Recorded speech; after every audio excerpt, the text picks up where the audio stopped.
आप सबों का बहुत बहुत स्वागत है आपके अपने वैभव क्लासेस के इस YouTube परिवार पर। आज के इस वीडियो के माध्यम से हम लोग देखेंगे कि जो हम लोगों के तिलका मांझी भागलपुर विश्वविद्यालय हैं और इसमें जो बच्चों ने जो है अपना जो टॉपिक है वो आपका MJC जूलॉजी ऑनर्स चुना है, तो आज हम लोग इसी पर चर्चा करेंगे। और ये जो क्लास है ये आपका बेसिक्स क्लास रहने वाला है और ये आपका MJC यानी फर्स्ट सेमेस्टर आपका जूलॉजी वाला जो पोर्शंस है, यानी कुल मिलाकर के आप इसको बेसिक्स क्लास समझ सकते हैं। तो चलिए हम लोग एक एक करके हम लोग देखते हैं। तो यहाँ पर जो हम लोग का जो टॉपिक होता है ना, जो सिलेबस में दिया गया है डाइवर्सिटी ऑफ नॉन कॉर्डेट्स, यानी कि जिसके पास नोटोकॉर्ड नहीं होता है, यानी कि मेरुदंड नहीं पाए जाते हैं, सिंपली समझिए लोअर एनिमल्स की चर्चा होगी।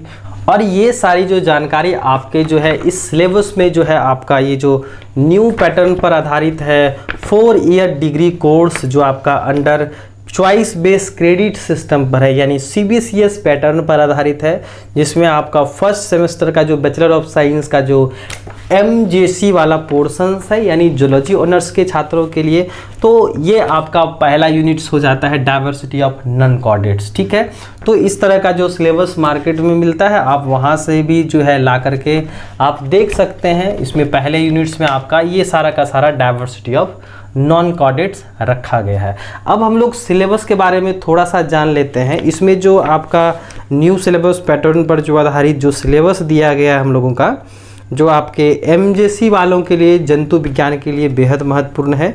इसमें आपके 4 यूनिट्स दिए गए हैं, जिसमें आपका इंट्रोडक्शन ऑफ नॉन कॉर्डेट्स है, उसके बाद यूनिट 2 में दिया गया है प्रोटोजोआ, उसके बाद है यूनिट 3 में दिया है निडेरिया, उसके बाद 4th में दिया गया है एनिलीड्स, के बाद जो है आर्थ्रोपोडा, मोलस्का, एकाइनोडर्माटा। इस तरह से आपको 4 यूनिट कंप्लीट करने होते हैं। और ये MJC जो है आपका जूलॉजी, जो आपका paper diversity of non chordates के नाम से जाना जाता है, जिसको हम लोग 4 यूनिट्स में कंप्लीट करते हैं। तो यहाँ पर आपका प्रोटोजोआ, पॉरीफेरा, निडेरियंस, टीनोफोरा, प्लेटीहेलमिंथिस, निमेटहेलमिंथिस, उसके बाद है आपका एनिलिडा, आर्थ्रोपोडा, मोलस्का, एकाइनोडर्माटा, इस तरह से रखा गया है। अब हम लोग थोड़ी सी जानकारी देख लेते हैं यहाँ पर कि कुछ बेसिक्स जानकारी जो आप लोगों के लिए बेहद ही उपयोगी सिद्ध होगी।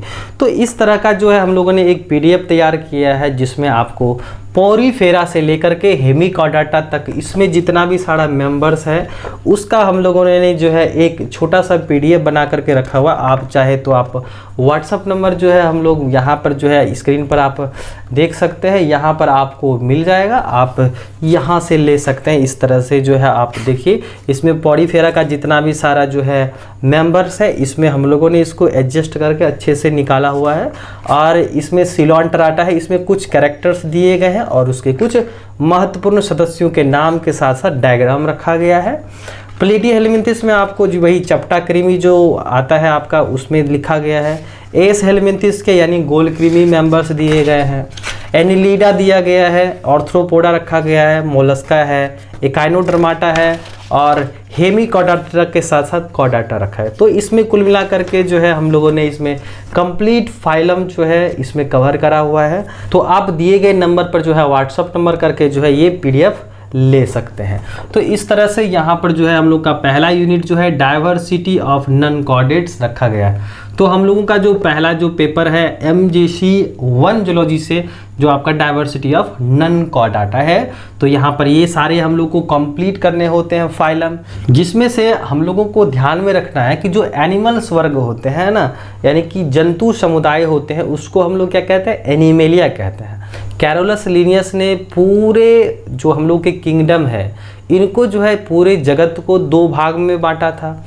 एक हो गए आपके प्लांटी और दूसरे हो गए एनिमेलिया। तो हम लोग एनिमल साइड रहेंगे, यानी कि जंतु की बात करेंगे। तो जंतु में कुछ ऐसे वर्ग होते हैं ना जो कभी नहीं एक जगह से दूसरे जगह जाते, यानी कि उसमें लोकोमोशन नहीं होता है। तो ऐसे जो वर्ग है आपके स्पॉन्जेज हैं और कोरल है। और ध्यान में रखिएगा कि ये जो स्पॉन्जेज है ना, ये पॉरीफेरा का ही कॉमन नाम है। किसका है? पॉरीफेरा, पॉरीफेरा को हम लोग स्पॉन्ज के नाम से भी जानते हैं। और सिलोंट्राटा आपका निडेरियंस जो होता है वो आपके क्या कहलाते हैं, कोरल्स कहलाते हैं। तो जंतु वर्ग जितने भी हैं उसमें किसी ना किसी प्रकार से क्या होता है, लोकोमोशन होता है, गमन की प्रक्रिया होती है। अब भाई जंतु एक जगह से दूसरे जगह क्यों जाएगा, है ना, क्योंकि वो लोग अपने से भोजन नहीं बनाते हैं, यानी कि वो हेटेरोट्रॉप्स रहते हैं, यानी कि वो अपना भोजन नहीं बना सकते अपने से, तो इसीलिए अपनी आवश्यकता की पूर्ति के लिए वह एक जगह से दूसरे जगह मूव करते हैं। तो उसमें क्या होता है, अलग अलग प्रकार का लोकोमोटरी ऑर्गन होता है। लेकिन कुछ ऐसे आपके जंतुइक वर्ग होते हैं, एनिमल्स होते हैं, जैसे कोरल हो गए, स्पॉन्ज हो गए, ये सभी के सभी एक ही स्थानों पर रहते हैं। उसके बाद हम लोग देखते हैं प्लाज्मोडियम। प्लाज्मोडियम क्या है, एक प्रकार का जो है मलेरियल पैरासाइट्स है जो आपके प्रोटोजोआ के अंतर्गत रखे गए हैं। और प्लाज्मोडियम के जो है एक प्रकार का क्या है, जीनस है, क्या है, जीनस है, और इसमें अलग अलग स्पीशीज रखे गए हैं, जैसे प्लाज्मोडियम फ्लेसीपेरम है, प्लाज्मोडियम विवैक्स है और प्लाज्मोडियम ओवेल है। मलेरिया होता है तो ध्यान में रखिएगा, जब कभी भी बच्चे से पूछा जाता है मलेरिया किससे होता है, तो ये मत कहना है कि मादा एनोफिलीज मच्छर से होता है। बहुत बच्चे ये गलती करते हैं कि जैसे ही पूछेगा कि मलेरिया किससे होता है तो झट नहीं बोलेगा कि किससे होता है, मादा एनोफिलीज मच्छर से होता है। तो मादा एनोफिलीज मच्छर जो है एक प्रकार का वेक्टर की तरह काम करता है, एक जगह से दूसरे जगह लेके जाने का काम करता है, यानी संवाहक की तरह काम करता है। लेकिन आपके जो प्लाज्मोडियम है ये वास्तविक तौर पर क्या करते हैं, मलेरियल पैरासाइट्स कहलाते हैं, यानी कि मलेरिया को उत्पन्न करने वाले ये फैक्टर्स होते हैं, जिसके अलग अलग जो है स्पीशीज है। प्लाज्मोडियम फ्लेसीपेरम है, प्लाज्मोडियम विवैक्स है, प्लाज्मोडियम ओवेल है और प्लाज्मोडियम मलेरिया ही है। तो इस तरह से जो है यहाँ पर आपको अलग अलग स्पीशीज देखने को मिलते हैं, तो ये ध्यान में रखिएगा। प्लाज्मोडियम के अलग अलग स्पीशीज फ्लेसीपेरम है, विवैक्स है, ओवेल है और मलेरिया ही है, जिसमें आपके मलेरिया वेक्टर की तरह आपके मादा एनोफिलीज होते हैं। उसके बाद है एंटमीबा हिस्टोलाइटिका, ये भी एक प्रकार के प्रोटोजोआ है। यह क्या होता है, इंटेस्टाइनल एमोबाइसिस डिजीज काउज करता है, यानी कि एंटमीबा हिस्टोलाइटिका ये क्या करता है, हम लोगों में एमोबाइसिस उत्पन्न करता है।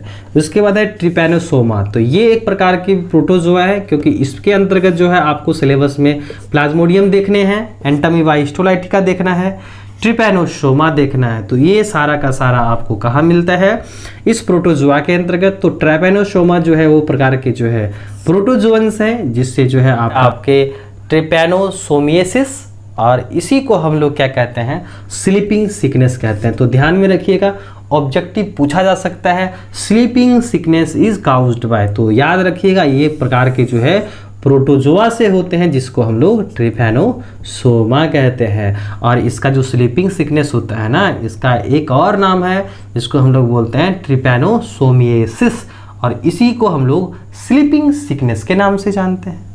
अब देखिए इसका जो ट्रांसमिशन होता है किसके थ्रू होता है, वह मनुष्य तक पहुंचता है कैसे, by the bites of tsetse fly के द्वारा, जिसको हम लोग क्या कहते हैं, ग्लोसियाना कहते हैं। तो इन्हीं के बाइटिंग की वजह से क्या होता है, हम लोगों में स्लीपिंग सिकनेस की समस्या आती है। उसके बाद है आपका लेशमानिया डोनोवानी।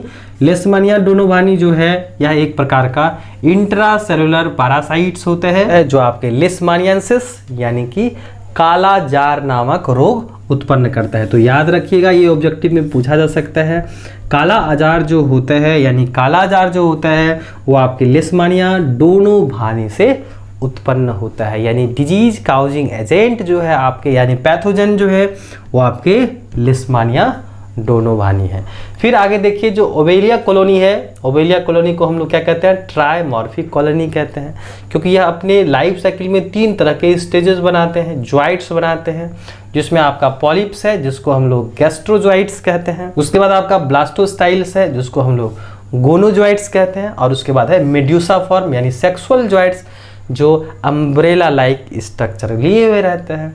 तो ओवेलिया जो है, ओवेलिया कॉलोनी को हम लोग क्या कहते हैं, इसको हम लोग सी फर भी कहते हैं, और ओवेलिया कॉलोनी को हम लोग ट्राइमॉर्फिक कॉलोनी कहते हैं, क्योंकि इसके लाइफ साइकिल में जो है 3 प्रकार के ज्वाइट्स बनते हैं, पॉलिप, गोनोज्वाइट्स और सेक्सुअल जॉइंट्स बनते हैं। उसके बाद आइए ऑरिलिया ऑरिटा, जिसको हम लोग क्या कहते हैं, जेली फिश। और परीक्षा में ध्यान दीजिएगा कि अगर पूछा जाएगा जेली फिश का जूलॉजिकल नाम क्या है तो ऑरिलिया ऑरिटा, और ऑरिलिया ऑरिटा का कॉमन नाम क्या है तो जेली फिश। तो इस तरह के सवाल जो है 1 नंबर के जरूर पूछे जाते हैं, तो ध्यान में रखिएगा। फसिकोला हिपैटिका जो है वो आपका क्या है, सीप लीवर फ्लूक है। क्या है, सीप लीवर फ्लूक है। उसके बाद है तो टेनिया सोलियम जो है आपका क्या है, ये आपका जो है प्लेटीहेलमिन्थिस यानी चपटा कृमि के अंतर्गत आता है, जो आपका पोर्क टेपवर्म है। उसके बाद है एस्केरिस लुम्ब्रिक्वाइडिस, जिसको हम लोग एस्केरियसिस यानी कि एस्केरिस लुम्ब्रिक्वाइडिस से एस्केरियसिस नामक बीमारी होती है। पाइला ग्लोबोसा, जिसको हम लोग बोलचाल की भाषा में घोंघा कहते हैं। तो घोंघा जो होता है वह खाने के काम आती हैं, इसीलिए उसको हम लोग क्या कहते हैं, एप्पल स्नेल कहते हैं। क्या कहते हैं, एप्पल स्नेल कहते हैं। उसके बाद है आपका पेरीपेटस। तो पेरीपेटस क्या होता है, कनेक्टिंग लिंक। अब देखिए सवाल उठता है कि ये कनेक्टिंग लिंक क्या होता है।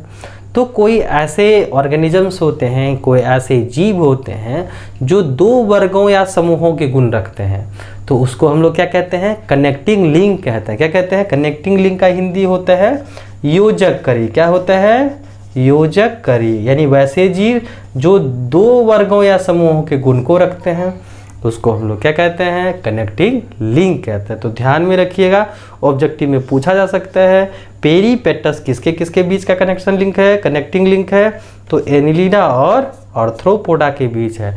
तो अब हम लोग इसको कैसे समझेंगे, तो जैसे एनिलिडा का गुण क्या होता है, शरीर क्या होते हैं, सेगमेंटेड होते हैं, खंडित युक्त होते हैं।